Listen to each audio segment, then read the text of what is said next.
हे दोस्तों, welcome back to hustle Hritik. दोस्तों, अभी आप जिस इंसान को स्क्रीन पर देख रहे हो, इसे दुनिया गॉड ऑफ इन्वेस्टमेंट के नाम से जानती है। आज तक स्टॉक मार्केट से जितने पैसे इस आदमी ने कमाए हैं, उतना कोई कमा ही नहीं पाया है।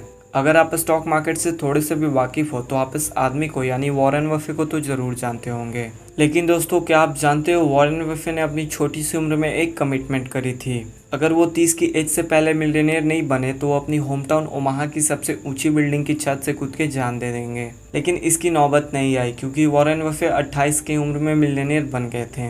लेकिन दोस्तों, यहाँ क्वेश्चन ये नहीं है कि वो कब और कैसे मिलियनेयर बने, बल्कि क्वेश्चन तो ये है कि वो इतने श्योर कैसे थे कि 30 तक मिलियनेयर बन ही जाएंगे। क्या उन्होंने कोई टाइम ट्रैवल किया था या फिर उन्हें फ्यूचर रीडिंग आती थी? नहीं दोस्तों, ऐसा बिल्कुल भी नहीं है। एक्चुअल में वो इतने श्योर इसलिए थे क्योंकि उन्होंने बहुत छोटी उम्र से ही इन्वेस्टिंग स्टार्ट कर दी थी। लगभग तब वो 11 साल के होंगे और उन्हें बहुत जल्द कंपाउंडिंग की पावर समझ आ गई थी। फिर क्या था, कंपाउंड इंटरेस्ट की सिंपल सी कैलकुलेशन करके उन्होंने फाइंड आउट कर लिया होगा कि मिलियनेयर बनने में उन्हें कितना टाइम लगेगा। दोस्तों, आज तक जितने भी लोगों ने एक मोटी रकम बनाई है, वो सभी इस पावर ऑफ कंपाउंडिंग को बहुत अच्छे से समझते हैं और वो इसका यूज अपने फेवर में करके आज सक्सेसफुल हुए हैं। लेकिन एक आम इंसान कंपाउंडिंग की पावर को समझता ही नहीं है और हमेशा यही सोचता है कि पैसा तो सिर्फ अमीर लोग ही कमा सकते हैं या फिर मेरी किस्मत में तो पैसा लिखा ही नहीं है। लेकिन दोस्तों, यकीन मानो, आपकी किस्मत में पैसा लिखा भी है और आप कम पैसे से अमीर बन भी सकते हो, जो कि आप इस वीडियो के एंड होने तक अच्छे से सीख भी जाओगे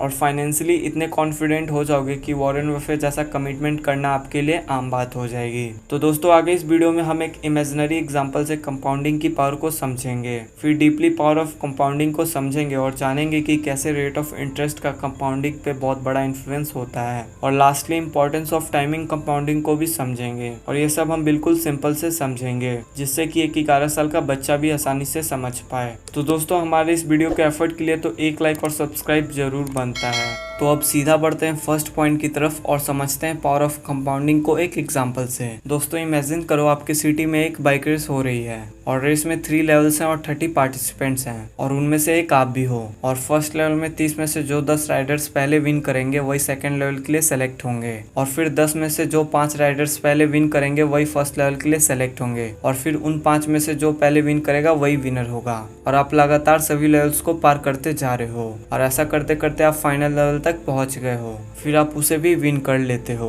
फाइनल लेवल जीतने के बाद आपको होस्ट द्वारा 2 प्राइजेस ऑफर किए जाते हैं। पहला है 1 करोड़ रुपया कैश और दूसरा है 1 रुपया, जो कि हर 30 दिन तक डबल होगा। तो ऐसे में आप कौन सा ऑफर एक्सेप्ट करोगे? नो डाउट एक आम आदमी पहला प्राइज यानी 1 करोड़ रुपया कैश को ही लेना पसंद करेगा, जो कि काफी बड़ा अमाउंट है। लेकिन दोस्तों, अगर आप कंपाउंडिंग की पावर को समझते हो तो आप कभी भी पहला ऑफर चूज नहीं करोगे, बल्कि सेकंड ऑफर 30 दिन के लिए वेट करना पसंद करोगे, क्योंकि 1 रुपया 30 दिन के लिए डबल होता रहेगा तो 30वें दिन पहुंचने तक 100 करोड़ रुपए से भी ज्यादा का बन जाएगा। दोस्तों, अब ये एग्जाम्पल सिर्फ आपको कंपाउंडिंग की पावर को समझाने के लिए है। असल में डेली 100% के रेट ऑफ इंटरेस्ट से पैसे का कंपाउंड होना पॉसिबल नहीं है, और वैसे भी आपको अमीर बनने के लिए इतने रिटर्न्स की जरूरत है भी नहीं। ये एग्जाम्पल सिर्फ कंपाउंडिंग को सिंप्लीफाइड करने के लिए बनाया गया है। वैसे इस एग्जाम्पल से कंपाउंडिंग का एक इम्पॉर्टेंट एस्पेक्ट जरूर सीख सकते हो। दोस्तों, इस चार्ट को देखो, इसमें क्लियरली दिख रहा है कि पहले कुछ दिनों में सिर्फ 2, 4, 8 रुपए ही बढ़े हैं, लेकिन जैसे ही हम 20वें दिन तक पहुंचते हैं तो ये अमाउंट सीधा ही बन जाता है 10 लाख रुपए से ज्यादा, और सिर्फ 5 दिन ही आगे बढ़ने से यानी 25वें दिन तक ये अमाउंट बन जाता है 3 करोड़ रुपए से ज्यादा, और इसके आगे सिर्फ 5 दिन और आगे बढ़ने से ये अमाउंट सीधा ही 100 करोड़ रुपए से ज्यादा का बन जाता है। अगर आप 29वें और 30वें दिन को कंपेयर करो तो एक दिन में ही पैसे 53 करोड़ से सीधे 107 करोड़ रुपए हुए हैं। तो दोस्तों, इसीलिए कहते हैं कंपाउंडिंग में टाइम का बहुत बड़ा खेल होता है, क्योंकि अगर आप 29वें दिन पे ही रुक जाते तो आपको सीधा 54 करोड़ रुपए का लॉस होता। इसीलिए इससे पहले आप वीडियो में आगे बढ़े और कंपाउंडिंग को और डीपली समझे, आपको ये पहले ही समझ लेना होगा कि पेशेंस कंपाउंडिंग में बहुत इंपॉर्टेंट है। इसके बिना कंपाउंडिंग का कोई मतलब नहीं है। तो चलिए दोस्तों, अब आगे हम सिंप्लीफाइड तरीके से पावर ऑफ कंपाउंडिंग को और आसान भाषा में समझते हैं। तो दोस्तों, इमेजिन करो एक तरफ आप और एक तरफ आपका दोस्त है बंटी, और आप दोनों अपने 1 लाख रुपए इन्वेस्ट करते हो, वो भी 16% के इंटरेस्ट पे। तो जब 1 साल बाद आप दोनों के 1 लाख रुपए पे 16% रिटर्न रेट के हिसाब से 16,000 अर्न करते हैं, तो आपका दोस्त 16,000 रुपए को विड्रॉ करके खर्च कर देता है। लेकिन आप अपने पैसे को विड्रॉ नहीं करते हो, हो और इन्वेस्टेड ही रहने देते हो, अगले साल आपको 18,560 रुपए का प्रॉफिट होता है, क्योंकि आपको 1 लाख प्लस 16,000 पे रिटर्न मिलेगा, जबकि आपके फ्रेंड बंटी को 16,000 ही इंटरेस्ट मिलता है, जिसे वो फिर से खर्च कर देता है और आप पे भी हंसता है कि क्या प्रॉफिट हुआ तुझे पैसे ना विड्रॉ करने का, 250 रुपए में तू क्या ही कर लेगा। लेकिन आप उसकी बात से बुरा नहीं मानते हो और पैसे को कंपाउंड होने देते हो। अब फास्ट फॉरवर्ड 10 साल बाद चलते हैं। आपका फ्रेंड अभी भी वैसा ही है, अपनी गलतियों से कुछ नहीं सीखता और हर साल अपने प्रॉफिट को विड्रॉ कर लेता है, जबकि आपने पूरे डिसिप्लिन के साथ पैसे को 10 साल तक कंपाउंड होने दिया। तो 10th ईयर में आपको इंटरेस्ट अर्निंग होगी 60,847 रुपए, जबकि आपके दोस्त बंटी को वही 16,000 रुपए ही मिलेंगे। अब आपका दोस्त बंटी आपकी रिटर्न देख के बहुत दुखी होता है। तो दोस्तों इसीलिए आइंस्टाइन ने भी कहा था कंपाउंडिंग दुनिया का 8th वंडर है। जो इसे समझता है वो इसे फायदे के लिए इस्तेमाल करता है और जो नहीं समझता वो बंटी की तरह पूरी जिंदगी पछताता है और इसके प्राइस को पे करता है। दोस्तों आई होप कंपाउंडिंग कैसे काम करती है इसे आप अच्छे से समझ गए होंगे, लेकिन कंपाउंडिंग को 2 फैक्टर्स बहुत ज्यादा ही अफेक्ट करते हैं, जो है रेट ऑफ कंपाउंडिंग यानी कि कितने रेट पे आपका पैसा कंपाउंड होगा, और दूसरा है टाइम इन कंपाउंडिंग यानी कि आप कितने लंबे समय तक पैसे को कंपाउंड होने देते हो। और दोस्तों ये वीडियो का इम्पोर्टेंट पार्ट भी है, इसे आप किसी भी हाल में मिस ना करें, क्योंकि अगर आप इन दोनों फैक्टर्स को नहीं समझेंगे तो कंपाउंडिंग को अपने फेवर में यूज करना बहुत ही मुश्किल हो जाएगा। तो दोस्तों सबसे पहले समझते हैं रेट ऑफ कंपाउंडिंग को एक एग्जांपल से। तो मैं एग्जांपल के तौर पे एशियन पेंट्स कंपनी को लूंगा, जिससे कि इंडिया का हर आदमी अच्छे से वाकिफ होगा। तो दोस्तों इस कंपनी ने पिछले 30 सालों में कंपाउंडेड 25% का रिटर्न दिया है।